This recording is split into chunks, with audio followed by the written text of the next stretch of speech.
आरहत वाङ्मय में कहा गया है, जहाँ ला हो तहाँ लो हो, लाहा लो हो पवड्ढई, दो मास कयम कज्जम कोडी ए विन निठ्ठियम। हमारे भीतर अनेक वृत्तियां हैं। दुर्वृत्तियां भी आदमी में होती हैं और सद्वृत्तियां भी होती हैं। दुर्वृत्तियों में गुस्सा, अहंकार, घृणा, माया, लोभ आदि आदि हैं। सद्वृत्तियों में क्षमा, विनम्रता, सरलता, संतोष, प्रेम आदि आदि हैं। दुर्वृत्तियों में सबसे ज्यादा मौलिक दुर्वृत्ति, जड़ की दुर्वृत्ति लोभ होती है। और एक लोभ की दुर्वृत्ति अन्य अनेक दुर्वृत्तियों को मानो आश्रय देने वाली हो जाती है, हो सकती है। लोभ सामान्य आदमी में रहता है।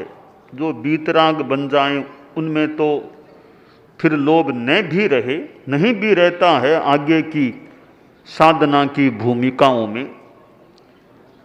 परंतु सामान्य इंसान में लोभ होता है।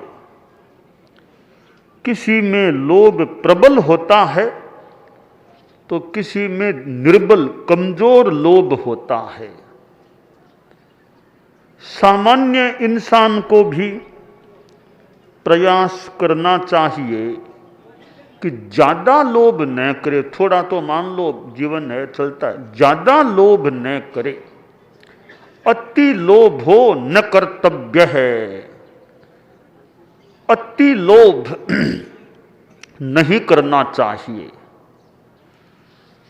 लोभ होता है तो आदमी बेईमानी कर लेता है। लोभ से आदमी झूठ भी बोल जाता है। लोभ के कारण आदमी चोरी भी कर लेता है। अपनी चीज नहीं है उसे अपने कह करके ले लेता है, ले सकता है। लोभ हल्का होता है तो फिर आदमी चोरी, झूठ, बेईमानी आदि से काफी बच भी सकता है। विद्यार्थी, बच्चे पढ़ते हैं स्कूल में, कोई न भी पढ़े, बच्चों में यह संस्कार आए कि ज्यादा लोभ नहीं करना चाहिए। यानी चोरी नहीं करना चाहिए।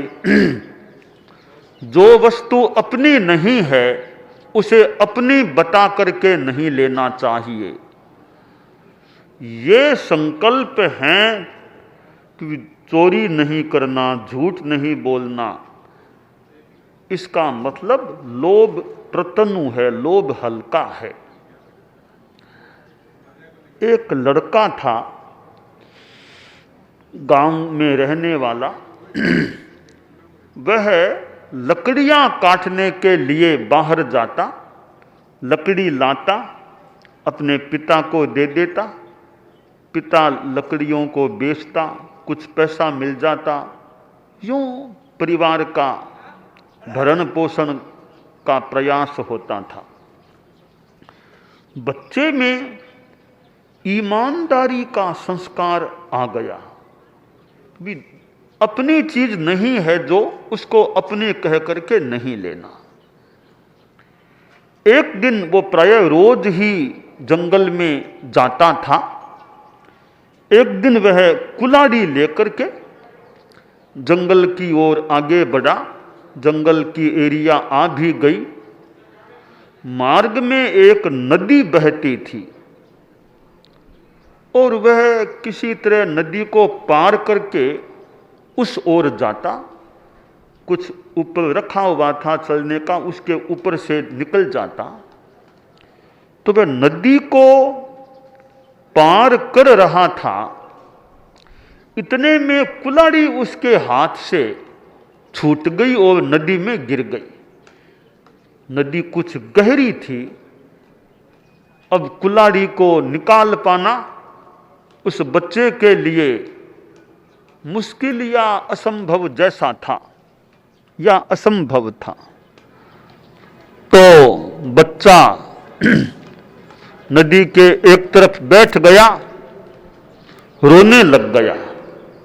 बच्चा था तो बच्चे कई बार रोने लग जाते हैं कुछ कठिनाई आने पर। रोने लग गया कि मेरी कुल्हाड़ी नदी में चली गई, अब मैं लकड़ियां कैसे काटूंगा। रो रहा था। जंगल में एक वृक्ष था, उसमें एक यक्ष यानी देवता रहा करता था। उसने देखा रे ये बच्चा रोज आया करता है मैं इस पेड़ के आसपास, आज रोने लग गया है, तो कोई सहयोग मदद करूं मैं बच्चे की। तो यक्ष ने एक आदमी का, बूढ़े आदमी का रूप बनाया, बच्चे के पास आया।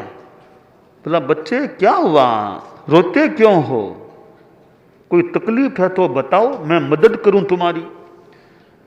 बोला दादा दादा मेरी कुल्हाड़ी नदी में गिर गई है, अब मैं लकड़ियां कैसे काटूंगा। तो देवता जो बूढ़े आदमी के रूप में था, सोचा मैं परीक्षा करूं इस बच्चे में ईमानदारी है या नहीं है, तो कितनी मात्रा में है। अच्छा मैं खोजता हूं। वह देवता नदी में उतरा, यूं हाथ किया, वो तो देव माया थी। एक गोल्डन सोने की कुल्हाड़ी लेके बाहर आया कि देख, हाथ को बाहर निकाला, यह देख, यह तुम्हारी कुल्हाड़ी है क्या, देख लो यही है क्या। बच्चे ने देखा ये सोने की है, मेरी तो सोने की नहीं थी। बोला दादा दादा ये तो मेरी नहीं है, ये तो नहीं है मेरी, ले लो ना। ये मैं नहीं लूंगा, ले लूं कैसे, मेरी है ही नहीं ये तो। कहा ठीक है। फिर वो देवता नदी में उतरा, यूं हाथ किया, एक चांदी की कुल्हाड़ी आ गई कि बेटा ये, दादा दादा ये भी मेरी नहीं है, ये भी मेरी नहीं है।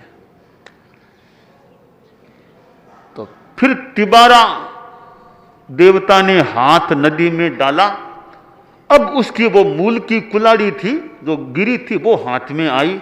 कहा ये बेटा, हाँ दादा लगती तो ऐसी थी मेरी कुल्हाड़ी, यही हो सकती है, ये मुझे आप दे दो।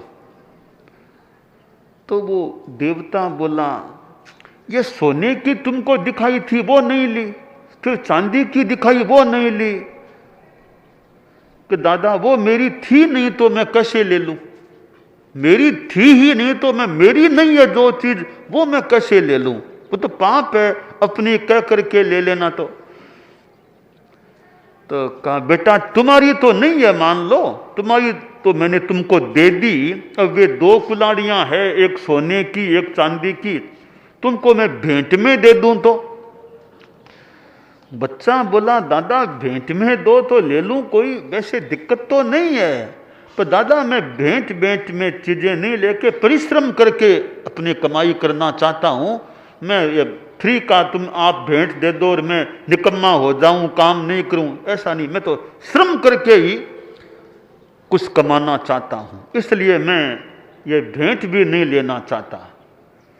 फिर मेरा परिश्रम कहीं छूट जाएगा, मैं परिश्रम करके ही, आपने बड़ी कृपा की, मेरी कुल्हाड़ी नदी में से निकाल के मुझे दे दी, इतना मदद सहयोग का काम कर दिया, दादा बार बार आपको धन्यवाद देता हूं। देवता ने सोचा रे कितना अच्छा बच्चा है कि दूसरे की चीज अपनी नहीं तो नहीं लेना। तो वो देवता बोला बच्चा तुम्हारी तो नहीं है, तुम भेंट भी नहीं लोगे क्या। कि दादा ना, भेंट लेकर के मैं अभी निकम्मा नहीं बनना चाहता, श्रम करना चाहता हूं। का दादा बोला जैसे तैसे ये भेंट तो लेनी पड़ेगी, तुम बोले श्रम करते रहना पर ये भेंट तो ले लो। दबाव देख यानी जैसे तैसे मनाकर उसको भेंट में उस देवता ने दी। तब का इतना ही आग्रह तो ले लेता हूं, पर लेकर भी मैं काम नहीं लूंगा, किन्हीं गरीबों को दे दूंगा, उनके काम आएगी, मैं काम नहीं लूंगा। भेंट में दे दो मुझे, बोले मैं इसका उपयोग नहीं करूंगा, गरीबों की सेवा में इनका उपयोग करूंगा। इसका मतलब बच्चे में लोभ का भाव नहीं तो नहीं कहता, पर कम था, कृष था, यह कहा जा सकता है। बच्चे मेरे सामने बैठे हैं, वे सोचे उनके सामने कोई ऐसा प्रसंग आ जाए, कोई देवता, दुनिया में देवता भी होते हैं ऐसा सिद्धांत मानता है, कोई देवता आ जाए और कह दे सोने का सूत तुम्हारा हो तो ले लो, तो क्या उत्तर दोगे? है देवता का, देवता की माया का, तुम्हें पूछेगा कि लो तुम्हारा हो तो तुम ले लो, तो क्या बोलोगे? कहाँ लाओ, दे दो दे दो दे दो लाओ, ऐसा बोलोगे? हैं? तो क्या बोलना? नहीं है करना, नहीं सा हमारा नहीं है, ये हमारा नहीं, हम क्यों ले लेंगे? तो साफ सही बोलना चाहिए, मेरा नहीं है तो मैं मेरा कह करके उसे कैसे ले सकता हूं। तो बच्चों में यह ईमानदारी का संस्कार आ जाए, यानी लोभ कम होने से ईमानदारी का संस्कार पुष्ट हो सकता है। अब ईमानदारी की दूसरी बात, स्कूल में बच्चे पढ़ते थे तो वो छुट्टियां होने वाली थी, वो दिवाली के आसपास छुट्टियां होती थी, तो मास्टर जी ने कहा कि लोग कई दिनों की छुट्टियां है, कुछ होमवर्क गृह कार्य दे देता हूं, ये इतने प्रश्न हैं, इनके उत्तर लिख करके तुम्हें छुट्टियों के बाद जब आओ लाना है। क्लास में वो सब बच्चों को मास्टर साहब ने बोर्ड पर प्रश्न लिख दिए, बच्चों ने कॉपी में उतार लिए। छुट्टी हो गई, कई दिनों की फिर छुट्टियां चली, अवकाश के बाद फिर स्कूल खुली, बच्चे उस क्लास के भी क्लास में आए, तो मास्टर साहब ने कहा वो होमवर्क मैंने दिया था कर लिया? हाँ गुरुजी कर लिया। बच्चों ने कॉपियां मेज पर रख दी, तत्काल गुरुजी ने कॉपियों की जांच की, 15-20 बच्चे थे, तत्काल जांच दी कॉपियां।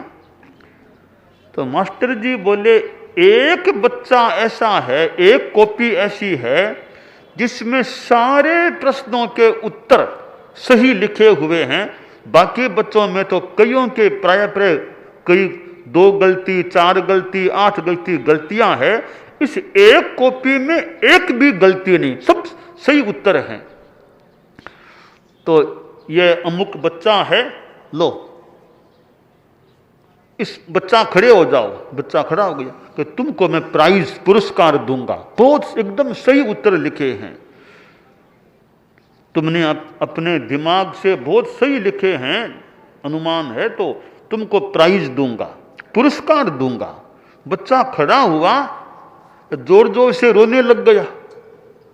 मास्टर साहब बोले रे रोते क्यों हो, मैं पुरस्कार देने की मैंने घोषणा की है, न कि पनिशमेंट की घोषणा की है, रोते क्यों हो? बच्चा बोला मास्टर साहब आप सोच रहे होंगे कि सारे प्रश्न मेरे दिमाग के से मैंने उत्तर लिखे हैं, थोड़ा सा अंतर है बात में, और तो सारे उत्तर मेरे दिमाग के मैंने ही लिखे, एक प्रश्न का उत्तर मेरे पास नहीं था तो दूसरे से पूछ करके मैंने उत्तर लिखा है। तो मास्टर साहब सारे तो उत्तर मेरे दिमाग के हुए नहीं, तो मैं आपके पुरस्कार का पात्र कैसे हो सकता हूं? गुरुजी ने सोचा रे ऐसा भी कोई विद्यार्थी खुद की बात खुद ही बता रहे कि मैंने एक सवाल का उत्तर दूसरे से पूछ के लिखा है। मेरी बात में थोड़ा बहुत अंतर हो तो हो सकता है, भूल न हो तो बाकी मास्टर साहब ने कहा मैं आज भविष्यवाणी करता हूं, इस बच्चे को मैंने देखा, जो ईमानदारी देखी, यह बच्चा भारत का कोई बड़ा आदमी, अच्छा नागरिक, अच्छा व्यक्ति बनेगा। कहते हैं वो बच्चा गोपाल कृष्ण गोखले के रूप में फिर सामने, तो यानी बच्चों में ये संस्कार रहें ईमानदारी के, चोरी नहीं, बेईमानी नहीं, गलत नहीं बोलना, सही बात प्रस्तुत करना हो तो आज हमारा देश यानी जिसमें हम रह रहे हैं भारत, जिसमें संत भी हैं, कितने संत भारत में हैं, अतीत में कितने हुए हैं, अतीत में तो बहुत बड़े बड़े संत हुए हैं, आज भी अपने ढंग से संत लोग हैं। तो भारत में संत भी हैं, भारत के पास ग्रंथ भी बहुत हैं। जैन आगमों को देख लो, बौद्धों के त्रिपिटकों आदि को देख लो, श्रीमद् भगवद गीता आदि को देख लो, और भी ग्रंथ हैं। कितने ग्रंथ भारत के पास हैं। और भारत में पंथ भी अनेक हैं, जैन, बौद्ध, सनातन, अनेक अनेक ये पंथ भी हैं। तो संत भी हैं, ग्रंथ भी हैं और पंथ भी हैं। इनसे लाभ उठाएं, संतों से शिक्षा मिलती रहे, ग्रंथों से ज्ञान मिलता रहे और पंथों से पथ दर्शन मिलता रहे, तो आदमी यानी भारत की जनता और विकास की दिशा में आगे बढ़ सकती है। तो बच्चों में अच्छे संस्कार, संस्कार युक्त शिक्षा, परम पूज्य आचार्य तुलसी, आचार्य महाप्रज्ञ जी के समय जो जीवन विज्ञान की बात आगे बढ़ी कि साइंस ऑफ लिविंग, बच्चों में जीने की कला आए। और एक हमारा प्रोग्राम है साइंस ऑफ लिविंग, जीवन विज्ञान का, कि कैसे बच्चे अपने प्रैक्टिकल प्रयोग करके उनमें संस्कार अच्छे भरने का प्रयास हो, उनमें अहिंसा, नैतिकता, गुस्से पर कंट्रोल रखना आदि अच्छे संस्कारों का विकास हो सके। तो यह लोभ की जो वृत्ति है, यह एक मौलिक वृत्ति है, जिसके कारण से फिर अनेक अपराधों में, पापों में आदमी जा सकता है। जो कहावत सी है कि पाप का बाप लोभ है। तो एक लोभ जनक है अनेक दुष्कृत्यों का। तो यह लोभ की वृत्ति कमजोर पड़े, आदमी संतोष धारण करे। पर संतोष किस में करे? एक संस्कृत में श्लोक आता है, संतोषस्त्रिषु कर्तव्य है, स्वदारे भोजने धने, त्रिषु नैवच कर्तव्योध्ययने जप दानयोः। कहीं संतोष करना चाहिए तो कहीं नहीं भी करना चाहिए। अब भोजन में संतोष रखें, जो मिला सो ठीक है, मिल गया, अब ज्यादा लालसा नहीं, वो लाओ वो लाओ, स्वाद वृत्ति ज्यादा नहीं, भोजन में संतोष करें। धन में संतोष, इतना कमा लिया, अब कम से कम जो कमा लिया और जरूरत नहीं है तो क्यों अब अर्थार्जन में समय लगाएं भी तो अनैतिकता के द्वारा पैसा नहीं कमाएं। तो धन में भी संतोष, और भी संतोष की बात बताई है। और 3 बातों में संतोष नहीं करना चाहिए। अध्ययने जप दानयोः, अध्ययन करने में संतोष नहीं, इतना पढ़ लिया, अब क्या पढ़ना है, भी जितना समय मिल सके और पढ़ो। ज्ञान अनंत है, और पढ़ो जितना ज्ञान का विकास। कब जप करना है, जितना कर सको करो, जप में क्या संतोष, जितना कर सको करो।